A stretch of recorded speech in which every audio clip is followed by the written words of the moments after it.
Hello दोस्त, नमस्ते, प्रणाम। मैं हूँ आपकी वंदना। स्वागत करती हूँ अपने यूट्यूब चैनल पे आप सभी का। तो फ्रेंड, हम लोग एक प्यारा सा छोटा सा गारी गीत लेके आए हैं। कैसे लगेगा कमेंट बॉक्स में बताइएगा। लगन में चलने वाला गीत है। दुल्हे कर बादा है जवा के बात, अदालत में भांवर पड़े। दुल्हे कर बादा है जवा के बात, अदालत में भांवर पड़े। जेल खाना बने ससुराल, अदालत में भांवर पड़े। जेल खाना बने ससुराल, अदालत में भांवर पड़े। दुल्हे कर बादा है जवा के बात, अदालत में भांवर पड़े। उठते सवेरे रोजगारी के नाश्ता, उठते सवेरे रोजगारी के नाश्ता। अरे सुन के हो जइबा निहाल, अदालत में भांवर पड़े।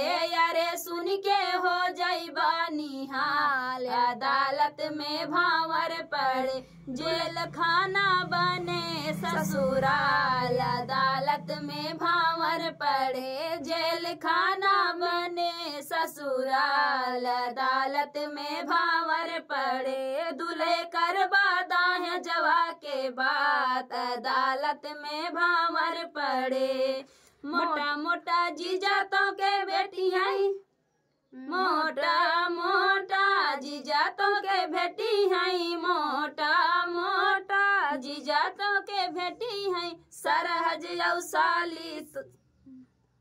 सरहज औसाली ना तोह के देखई है, सरहज औसाली ना तोह के देखई है। उनकर सबके बानी जइबा सार, अदालत में भांवर पड़े। उनकर सब कर बनी जइबा तू सार, अदालत में भांवर पड़े। जेल खाना बने ससुराल, अदालत में भांवर पड़े। दूल्हे कर बादा है जवा के बात, अदालत में भांवर पड़े।